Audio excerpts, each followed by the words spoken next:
সংসদে ফের বাংলাকে ফের অপমানের অভিযোগ। বিজেপির বিরুদ্ধে রাজ্যসভায় সরব তৃণমূল। মমতা বালা ঠাকুর বাংলায় প্রশ্ন করায় উত্তর না দেওয়ার অভিযোগ।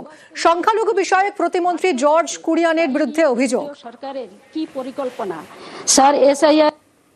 আমি আপনার মাধ্যমে কেন্দ্রীয় সরকার থেকে জানতে চাই কিভাবে আমাদের মতন সংখ্যালঘু মতুয়া সম্প্রদায় যারা বাংলাদেশ থেকে উদ্বাস্তু হয়ে দেশে আসতে বাধ্য হয়েছে তাই নিয়ে কেন্দ্রীয় সরকারের কি পরিকল্পনা?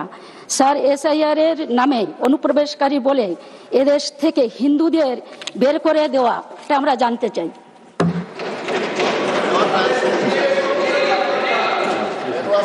Translation of the question, and I did not understand that. Okay. Ms. Wadi Maliwal. We will consider your question and. Yes, sir, I understood. I understood the question. Please. My colleague translated that. Okay. Okay, no problem. Wait. No problem, no. No. आप बैठिए. Now he is answering. आप बैठिए, he is answering. अरे you want answer now? आप बैठिए, he is answering. কথা বলবো, মৈত্রী রয়েছে সঙ্গে। মৈত্রী, আপনার মাধ্যমে কেন্দ্রীয় ক্রমেই চাপ আরো বাড়ছে, বিজেপির উপর চাপ বাড়াচ্ছে তৃণমূল সাংসদরা। আজ ঠিক কি হলো? মমতা বালা ঠাকুরের প্রশ্নের উত্তর পাওয়া গেল না।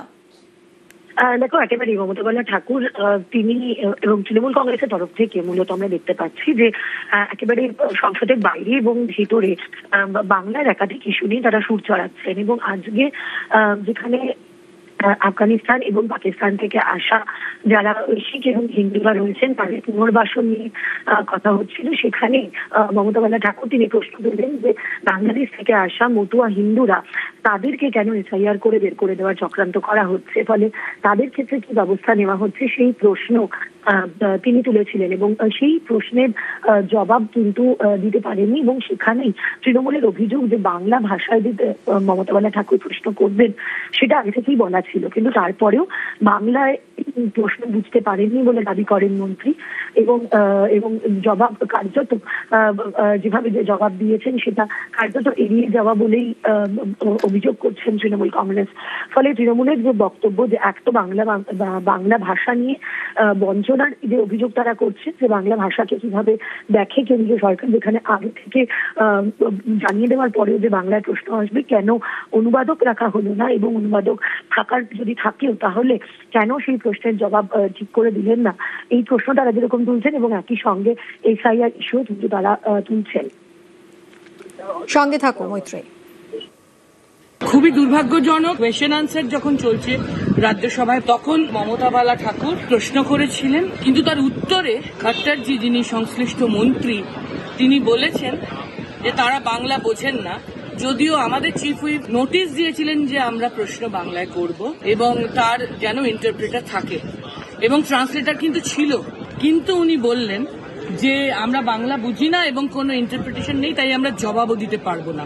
এটা বাংলার প্রতি অপমান। আমি প্রশ্ন করি যারা বাংলাদেশ থেকে এসে আমার মতো সমাজের মানুষ এসআইআর কে নিয়ে যারা হিন্দু তাদেরকে এখান থেকে তাহলে কেন বিতাড়িত করার জন্য আপনারা করছেন, তার উত্তরে উনি আজকে কোনো জবাব দিতে পারেনি। এইভাবে বাংলাকে বিভিন্নভাবে বাঙালিদের উদ্বাস্তু এবং মতো সমাজের হিন্দুদের ওনরা এসআইআর করে তাদের এই দেশ থেকে বিতাড়িত করার জন্য এবং ডিটেনশন ক্যাম্পে ঢুকানোর জন্য যে পরিকল্পনা করেছে আজকে আমরা সেটা বুঝতে পারলাম।